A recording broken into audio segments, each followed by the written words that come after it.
Welcome to Beyond the Quo, this podcast where we rewrite the rules, break boundaries, and redefine success on our own terms. I'm your host, Stacey Luces. I'm an executive coach, reinvention strategist, and the founder of the Living Beyond movement.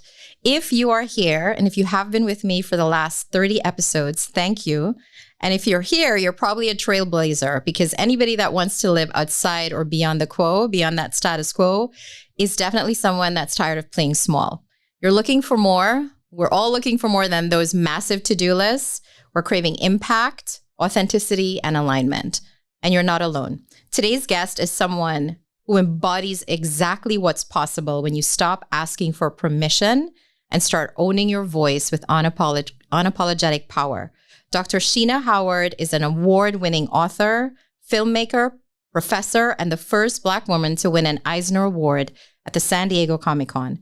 Her work, from Why Wakanda Matters to founding Nerdworks, love that, and Power Your Research, is flipping the script on what it means to be a scholar, a creator, and a culturally rooted entrepreneur. She's been featured everywhere from PBS and NPR to Good Morning America and now Beyond the Quo. And today, she's here to talk about what creative entrepreneurship looks like, what bold storytelling can feel like, and how to build a six-figure brand without waiting for permission. So whether you're building your first business, writing your first book, or finally stepping into your next act, grab your journal, grab your favorite cup of whatever, and let's get into it. Sheena, thank you so much for joining us today. Thank you. Thank you for inviting me. I'm excited. I don't do podcasts like at all. So this is a nice treat for me. It's a treat for me. And so even though all of these things, of course, are so impressive and inspiring about you, we've known each other for a couple of years.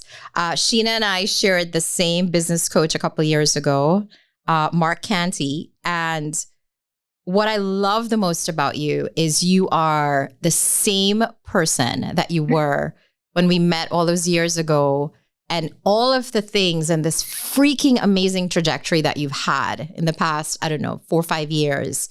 Still, you left me a voice note the other day and you started it, and I literally got emotional because you said honey child with that voice, because you were giving me some parenting advice for my creative daughter.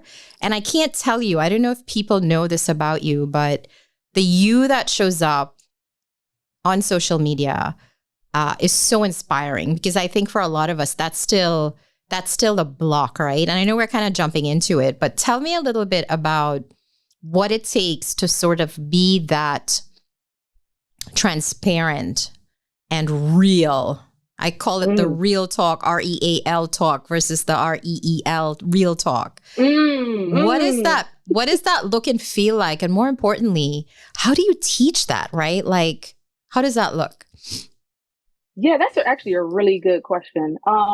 First, you gotta know who you are and love who you are and be comfortable in who you are. That part. That is so hard to do, yo. Yeah. So, and I had to go through a lot of tough things to get there that required me to really just self-reflect and just really like get back to the core of who I am and the values that like my upbringing gave me to figure out who I was. Because society and those types of things can really distract you from who you are and being happy with who you actually are. So social media is easy to show up as yourself when you are clear on who you are and you are the same person when nobody's looking. And I think it's necessary, right? It's necessary because I think a lot of us are tired of being sold to or talked at. And I think social media is such a blanket term, but it permeates everything and every part of what we do right now, and even how we meet people. I mean, back in the day, I don't know about you, but I was going to like a library or a grocery store. I met my husband at a grocery store. I love that. Right. But now I'm my friends and people I talk to and guests certainly that are in the market. That's how even you and we've never met in person. And which is crazy. I feel like I've met you in person, but like I was sitting here thinking like I'd never actually met you in person, but like we are like really friends. Yes. And it's because technology and sort of the permeance of getting to know and keeping up with each other in the virtual space is the norm. Right. Yeah. And so we want more of the real deal before we really seal the deal, if we're taking it back to business a little bit. Right? How do you teach that to like different generations? Mm-hmm. Yeah, I'm just grateful that I live in the time period that I live in, because I like being able to connect with people that are not just in my immediate proximity. Like I have so many people in my community from like Canada and the UK. I was talking to someone in Africa the other day who's in my community, and just I would never meet you or these amazing people if it wasn't for me being born in this time period where we just can meet people from around the world literally like at our fingertips. And I think that a lot of people don't think about it that way, as an opportunity. I am grateful for the opportunity to be able to meet so many people. That's why I try really hard on social media to actually respond to people in my DMs. You do. Like, I get like hundreds of DMs every, but I try to like respond to everyone because I actually like people and want to meet people. It's an opportunity. I just see it all as an opportunity. Yeah. And I think you also have, as a creator, you also have this, like, it's an effervescence about you. I don't know if everybody's ever used that word for you, but there's like an effervescence about you and a curiosity about, tell me more. Yeah, that's me. Yeah. Yeah. How do you translate some of that magic into, because you hold different roles. I know at the core and the forefront of who you are, you're a mama to that beautiful little boy that you, even watching the way you parent him, you give him unabashed permission, whether it was his first book or his first book signing, or even disappointments if you didn't make the sale or whatever, right? Because I watched that journey and learned from it, even as an author myself, to just, I think you were in the snow. You were like wheeling a wagon in the snow, and you like either went to the wrong building or picked up the wrong bag, and you made it into like this normal ass thing. And I was just howling. But I think that people underestimate a couple of things. One, how you can still turn the grind into the find. Right? Yeah. Like you don't have to like be perfect. And I want to fucking talk about that a little bit. Like this perfection is still grinding me. Like perfection is still the thing. Coming from my background in corporate, where one note, if I wrote an announcement in our office, it had to go through, I think, 9 or 10 layers of approval. And I feel like still when I write or when I show up, I have to be like I almost have to, you know, they say snap a rubber band to break the pattern, right? I have to like, girl, like just put it out there, right? How do you parent and do the things that you're doing and still show up like for yourself? Like tell us a little bit about Sheena, like the human behind the machine, right? Oh, I thought you were going somewhere else with that question about perfectionism, and I was like, my brain was like ready to jump on that. But talk about that too, right? I don't see that in you, but I feel like it's one of those stealth mode things, right? That sneaks up on us. I think perfectionism is tied to so many other things that we have to work on inside ourselves. Because trying to be perfect is not necessarily creating something that's quality, right? Yeah. I love that. Yeah, I remember a few months ago, I posted a little screenshot of a sentence, like a couple of sentences for my dissertation, and it had a grammatical error in it. And when I posted it, I saw that the little clip had a grammatical error in it. And I was like, oh, I should probably post, because I don't want people to see that my dissertation has a grammatical error in it.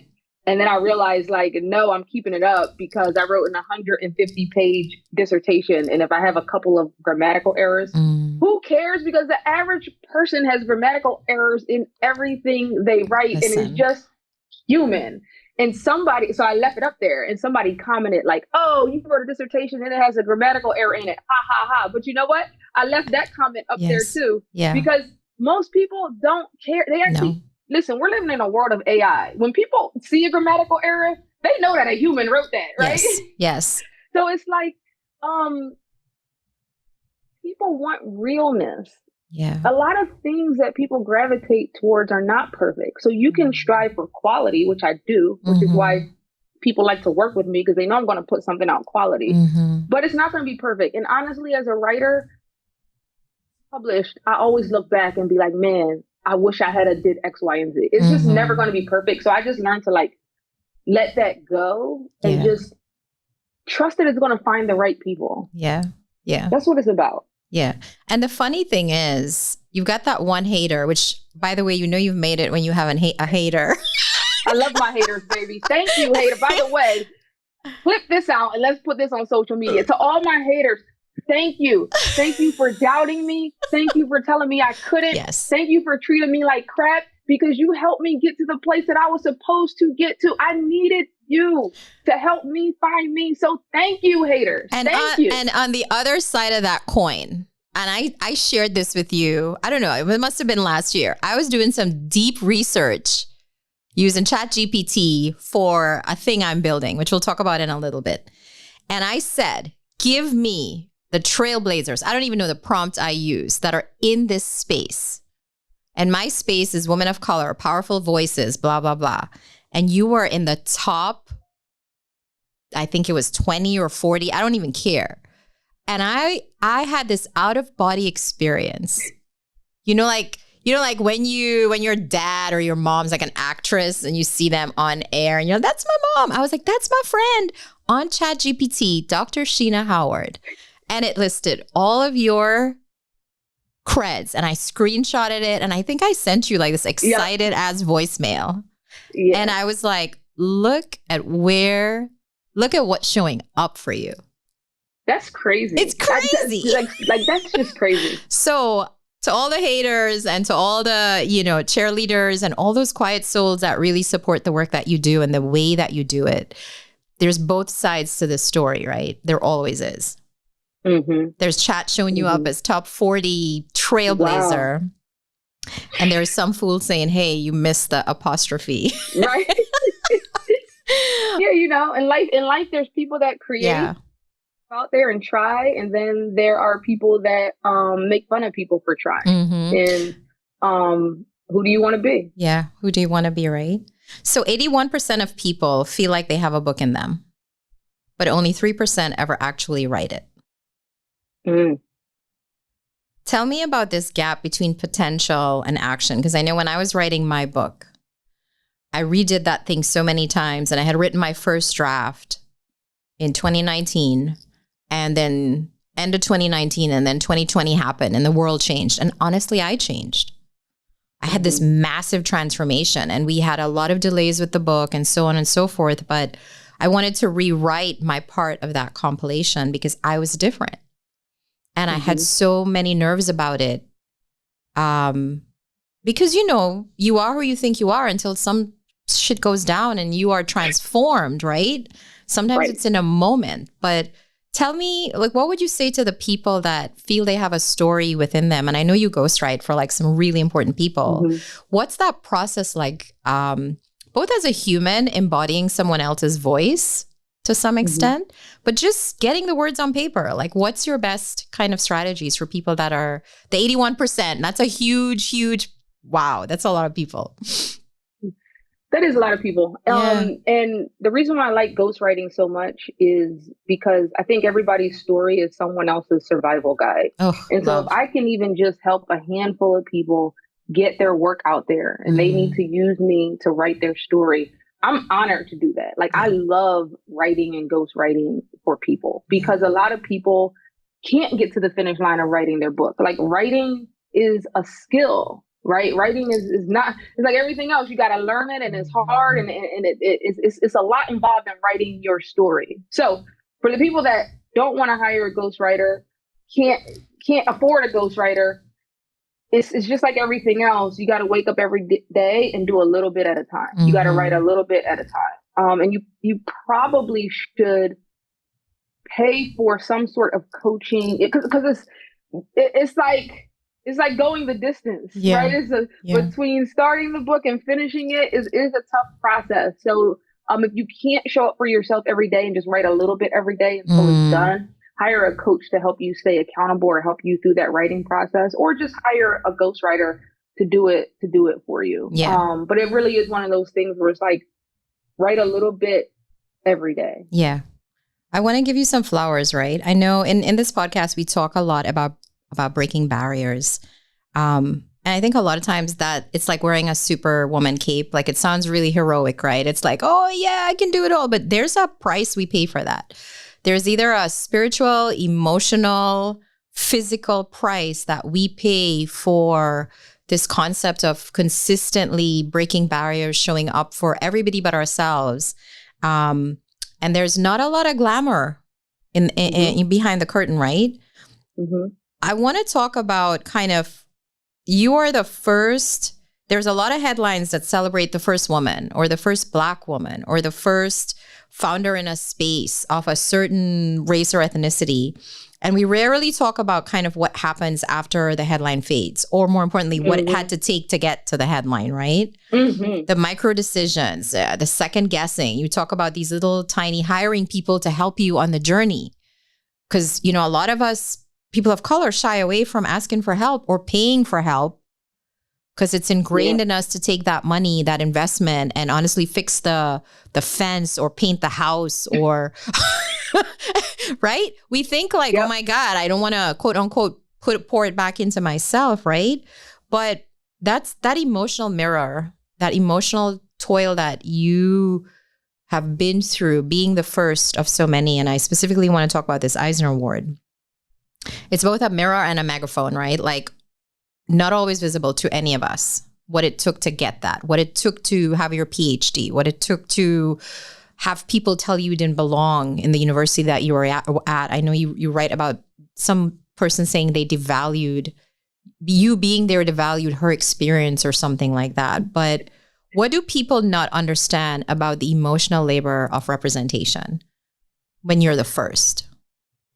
Yeah, so when you're the first at stealing or breaking a barrier or something like that, first of all, you're going to get a lot of haters. Okay. Yeah. It just is, right? Every person that did anything great has a whole lot of loud people that hate them. Right. So that comes with the territory, and that part is not fun. Right. And your circle gets smaller because you really have to protect your peace, energy, and time. The more you go up the ladder of success, it just is. The other thing is, I think anybody that has a great idea, everybody has a story of somebody telling them that it's trash. I mean, I haven't a podcast with a successful person who didn't say somebody along the way didn't believe in me, told me it was trash, told me I couldn't do it. I think that's just part of the process. That might even be evidence that you're on to something. Like somebody telling you no, you can't, might be evidence that you're on to something at this point. But the real thing is just being in the idea that the universe has put into your mind, body, and spirit, and sticking with it. It's like you have the idea, you have the thing you want to do. But it could be 10 years before that thing pops. Are you willing to stay in the game that long for the thing that you believe in? That's it right there. You got to stick with it. I'm going to pull a thread on something you said at the beginning of this, which was the ability to also lead, live, be authentic, whether it's online, in person, in your writing, with your clients. It doesn't matter. As a parent, right? As a partner, as a friend. You've got to, I don't know how to say this enough. If you don't actively love, appreciate, honor, have integrity with yourself. And many of us are still trying to learn that. Like every day, it's like little weeds pop up and you got to go into your own lawn and be like, oh my God, I thought I had it. I thought I was good. And you get up and you just lay in bed like, I don't know if I can do this. Am I doing the right thing? Why me? Why? You know, there are at least 12 times a week as an entrepreneur, as a creative, I get up and I'm like, shit, should I just go get a 9-to-5? Like, wouldn't that be so easy? To sit mindlessly at a cubicle. Hey, no offense to anybody who's at a cubicle right now. I don't even know if those are still around. But I tell you, I have the thought at least a couple times a week. And then I laugh. Mm-hmm. No thanks. Right. But that insidious self-worth piece is so paramount in what you're saying. And the ability to bounce back, right? And to keep going 10 years from now. Do we have that in us, right? That's a question we got to ask ourselves. Am I willing to wait 10 years for the fruition of this thing?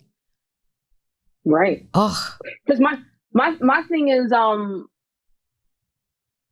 to look back and be like, man, I might have given up right before I was about to win. Yeah. Like every time that I want to give up, I'm like, man, I could give up today, but like next week might be that thing that I needed to take me to the next level. Do I really want to risk giving up right before I was about to win? The answer for me is always no. No, I don't want to give up right before I was about to win. That is so scary to me. I do not want to be at the end of my life thinking, tag, I should have just did that one more thing. I should have. No. That's not acceptable for me and what I'm trying to build.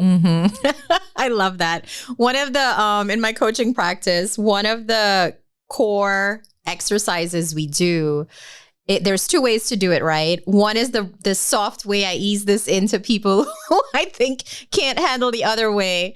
But the softer way to do it is you're 80 years old in a rocking chair and you're looking back over your life and you are literally giving yourself the flowers, right? Like, what did you do that made you proud, Sheena? And no one is like, well, here at 80 years old, I'm like fixing my dentures and creaking in my rocking chair and I've got, $1 billion in the bank. No one. I have 2, worldwide conglomerates. No, people are talking about the legacy they left, the people they helped, the communities they uplifted. But a lot of times too, it's the regrets, right? Like, well, I shoulda, coulda, woulda, right? And then the tougher exercise, which is the one, I like a tougher exercise, built incorrectly, is write your eulogy as you are today. So sit right down and get a pen and piece of paper and no fluff. Write it as you are today. And when I did that, and I have, no shame about this, when I did it a couple of years ago, I don't know, maybe 7 years ago, I was a mediocre wife. I was an average. Listen, we were literally roommates. We were still madly in love with each other, but the routine and the hectic lifestyle was the beat, right? And so you've got small kids, you got freaking diaper bags, drop off and pick up, soccer practice, jujitsu, whatever. And it was like, hey, how are you? Hi, how are you? Right? Like literally ships in the night. And date night, I mean, I just wanted to sleep. And as a mom, really the doer, less the nurturer, right? As a friend, drive-by friend, right? Like it sometimes it probably takes, if this is you, I'm talking to whoever's listening, if it's taken you 4 weeks to schedule a 1-hour coffee date with your friends that you love, like something's got to shift. And really, after I wrote that and I rewrote what I wanted to do, like an hour later, like what I wanted that to read, it's some shit like, oh, I want to be an international best-selling author. I want to own my own company. Like the future me on paper. And then that led to all of it literally coming to fruition years later, right? But you've got to put in some hard reflection time. There was a stupid, it's not stupid in the sense of dumb, but it was just so simple. This person gave this example of you having a smudge of dirt on your face and buying every single cleaner there was and looking in the mirror and cleaning the glass to get the smudge off. Like right here, right? So what do you say to the people that are still living at status quo, honestly unwilling to do the hard work? Because it's hard what you do, right? Like and that's, we glorify that, but it's also a degree of the humanness of you. Hey, I don't want to next week to be the week that I could have made it and I cashed out.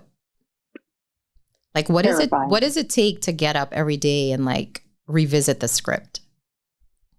Yeah, I think you have to commit to your purpose. Yeah. I think you have to not wait for someone else to tell you what your purpose is.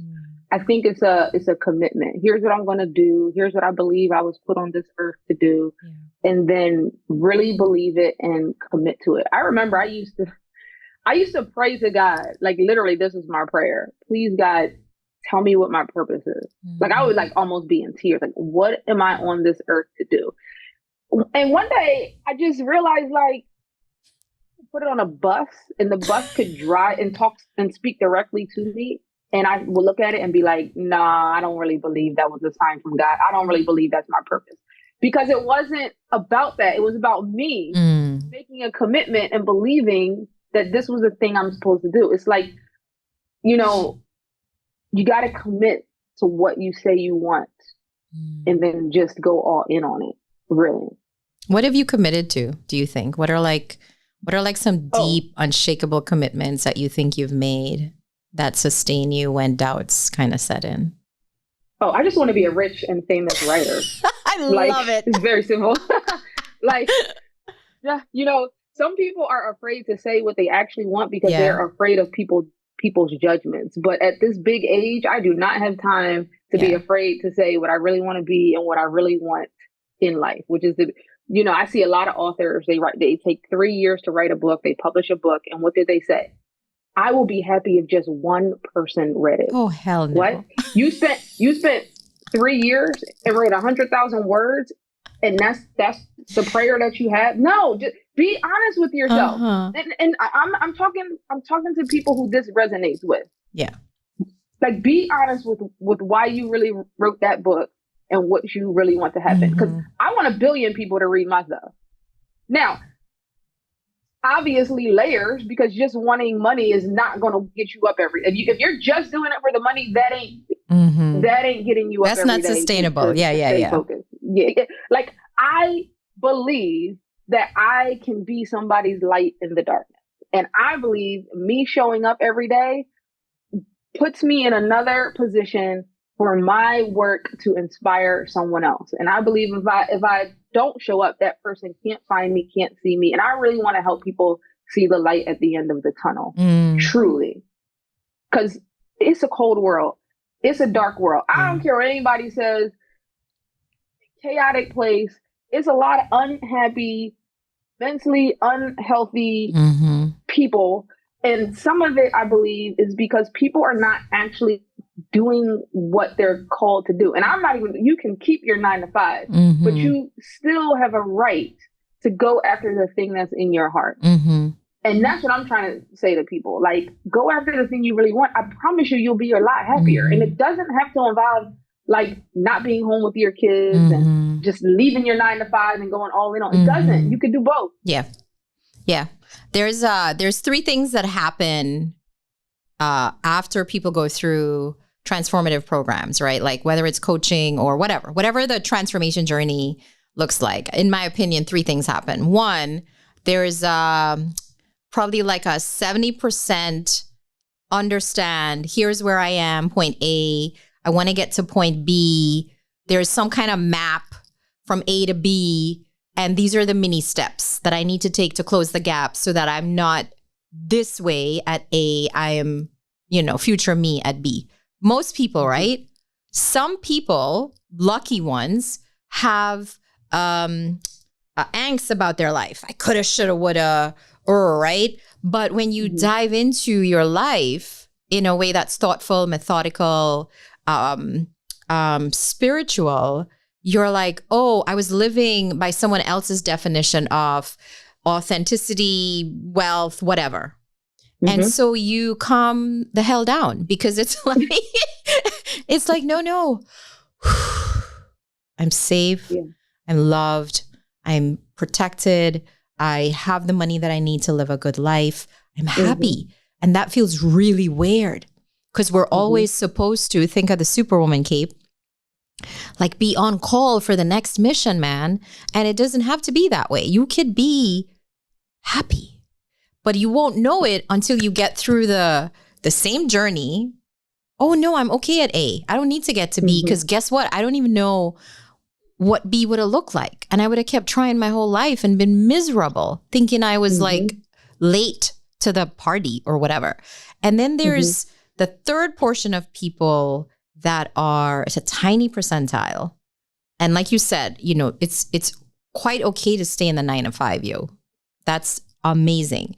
But if you are there and you are content and you are happy, know that and relax and live a good life.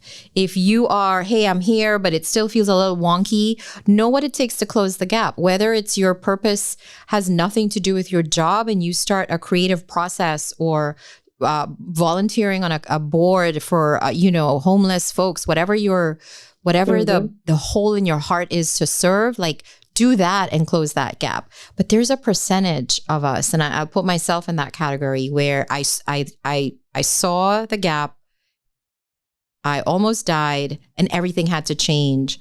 And so these are the leave the matrix type of people, like the reinvention people that just like, nope, that's not it. Gotta go move, quit my job.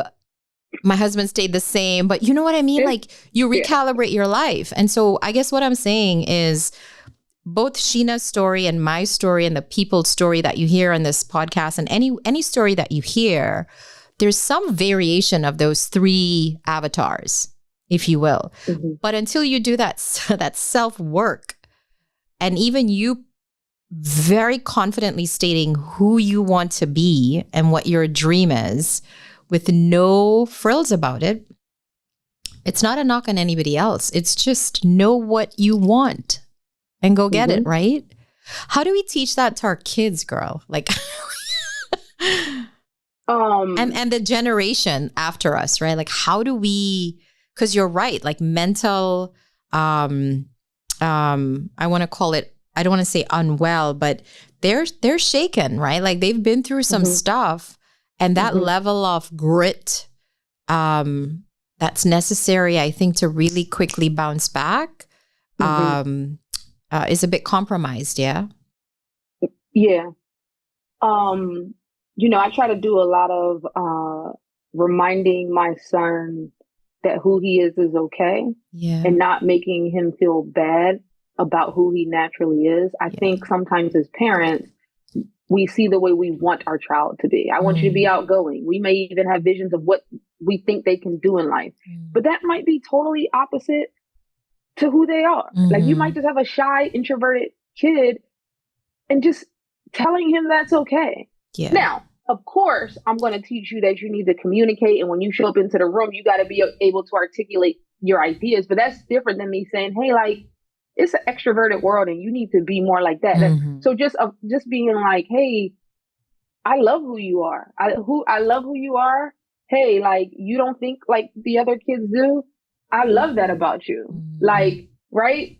And just affirming that the person that they are is amazing and beautiful. Yeah. Because we're human as parents. We do have ideas about what we want our kids to do, think, and be like. Yeah.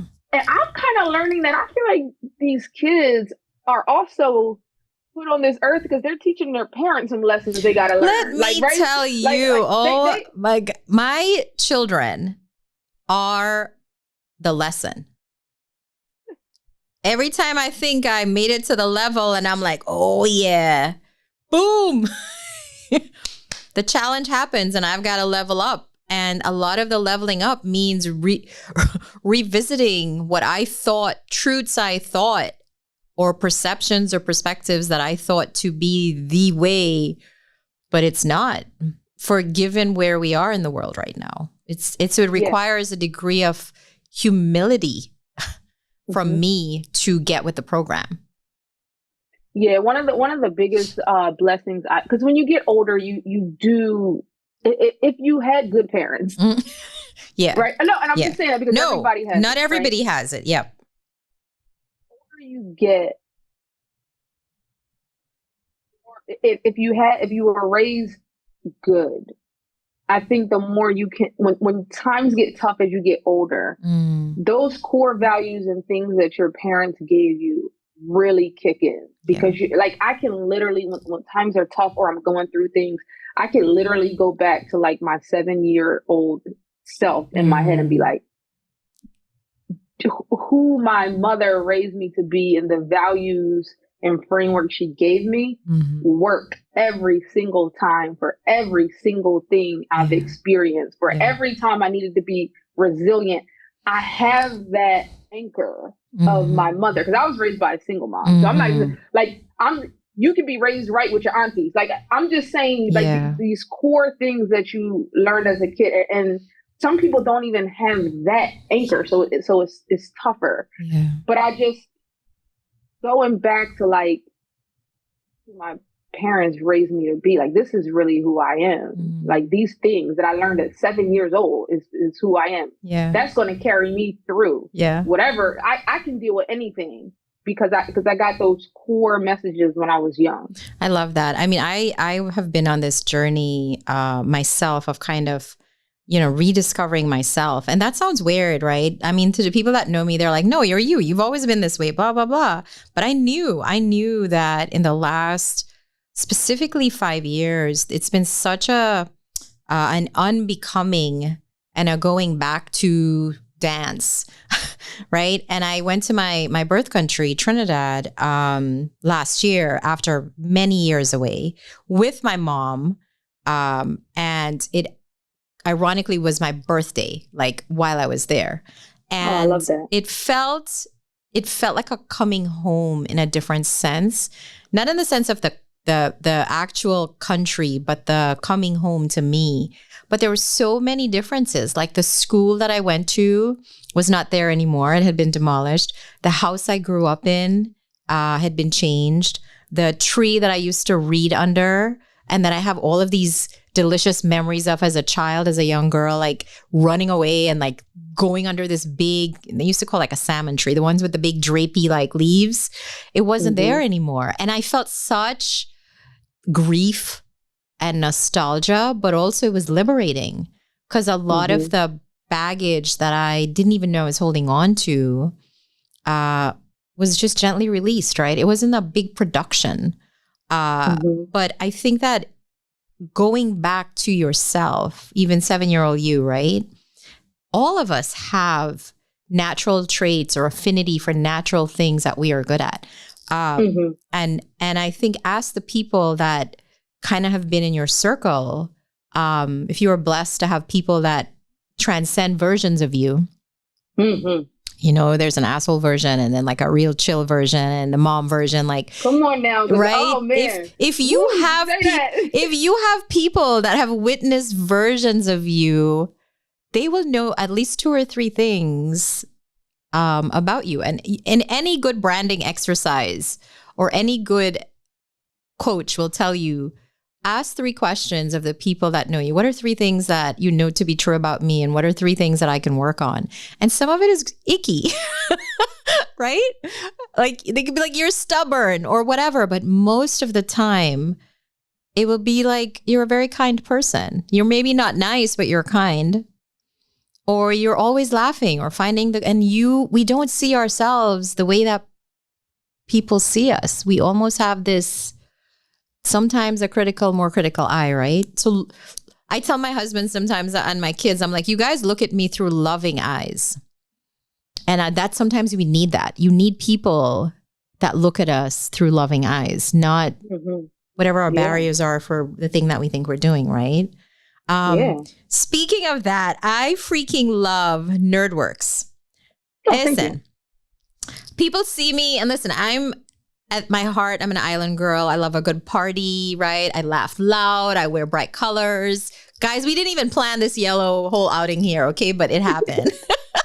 But tell me about nerd. I'm a nerd at heart. Like, you give me a bag of books, you give me a quiet room, you give me scholarly work. Like, I just love learning and adapting and applying. Like, the mechanics of it is sexy to me, right? Tell me about your vision for Nerdworks, and like, just the name of it is so cute. But what are some of your dreams for that? And what can people like, you know, I want people to join your community and get to know you and stuff, but tell us about that. Yeah, Nerdworks is just the name of my writing company and personal brand. It's like if you hire me for something, the contracts are going to say Nerdworks. So everything I do is just under my Nerdworks name. I came up with that name, I think, in like 2016, 2014. Whenever I first formed my company, it's just a name that spoke to me. And so I run all of my business, my personal brand, my writing company through Nerdworks. But it says so much about you, right? Like, it says so much about, there's a little rebel in that, right? Yeah. It's a storytelling and image activism company. Yeah. So by now, I feel like my company is really like just like a media empire, because I you know, I go to the studio, I do content. Yes. Of course, I ghostwrite and all that kind of stuff. So now it's like it's more than just a writing company. It's like a media company, because I can create content for people. I've created courses for people. I've filmed them, right? And they own the rights and all that good stuff. I love that. Everything is based in writing, though. So you've done a TEDx talk. Right? You were on Jeopardy. You were a clue on Jeopardy, my girl. Right? My book was, yeah. Your book, right? And you've won kind of this amazing award. And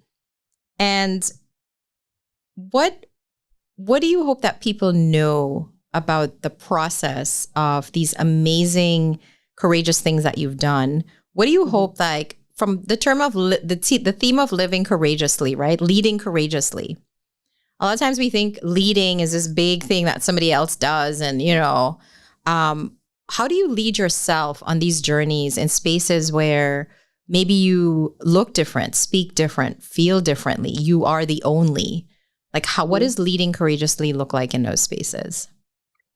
So almost like all of my biggest accomplishments weren't a part of the plan. They just happened in pursuit of the larger plan.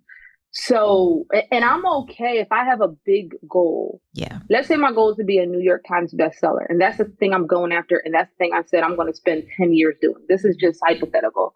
Now, on this journey to becoming a New York Times bestseller, if I'm committed to the work, it's going to be very hard. It's going to take a long time.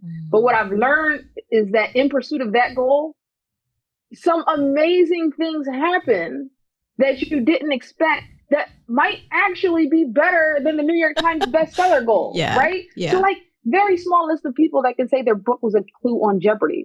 Probably the list of people that are New York Times bestsellers is longer than that list, right? So in pursuit of trying to be a famous, rich writer, pursuit of it, that's what I'm saying, don't give up, because like, you're going to get these small wins that weren't even a part of your bucket list that end up like being like, oh, like, I'm never a New York Times bestseller. Like, I did all of these other things that, like, this is great. Yeah. Yeah.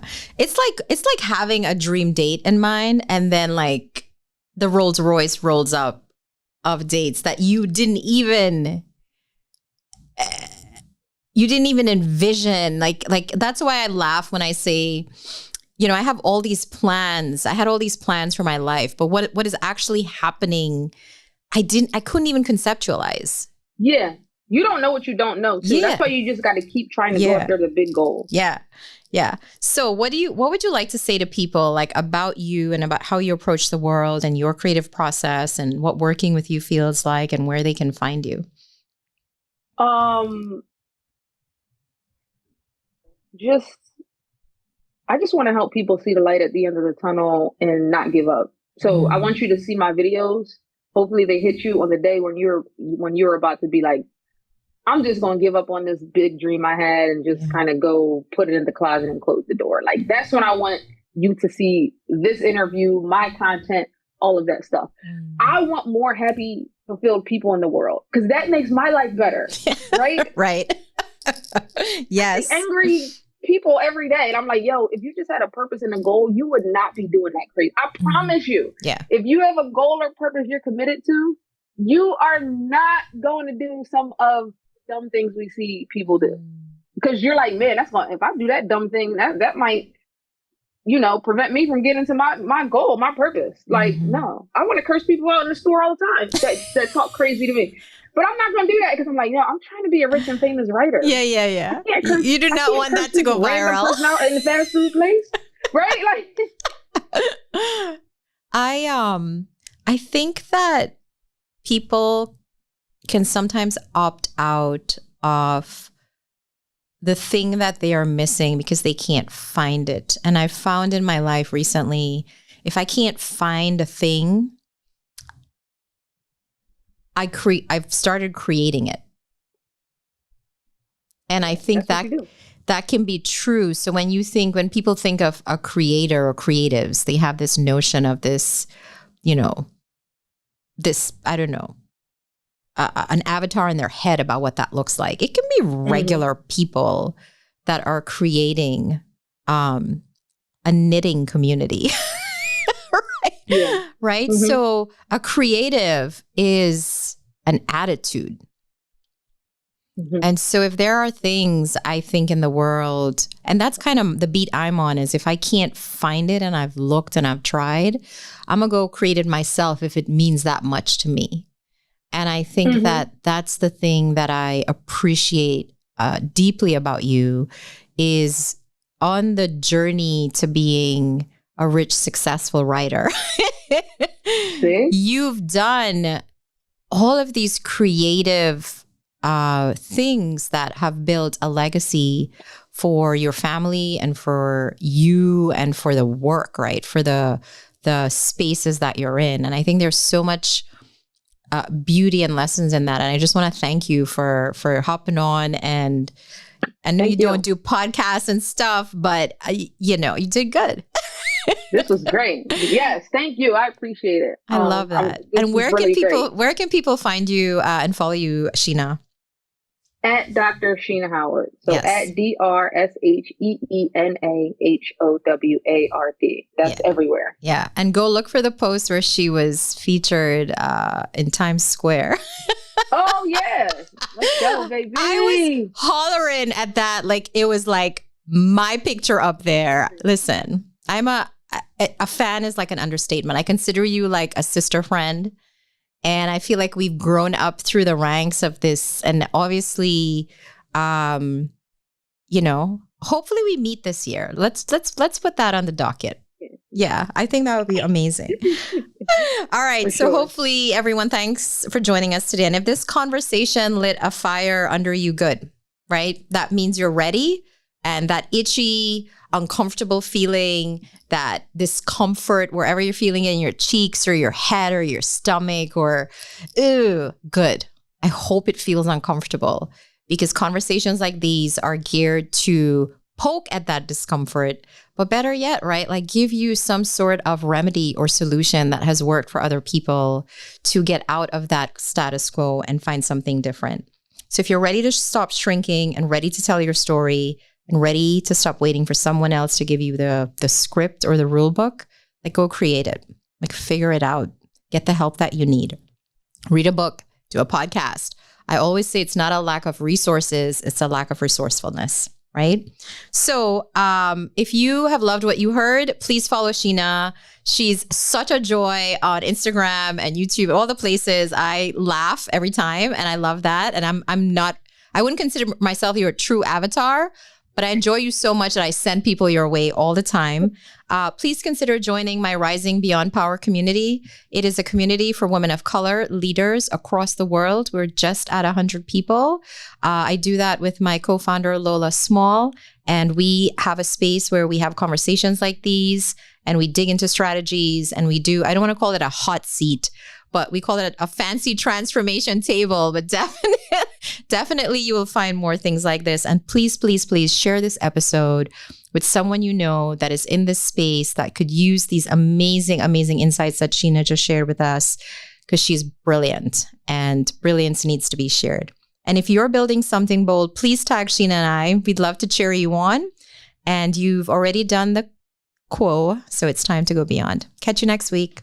Thanks, Sheena. Thank you.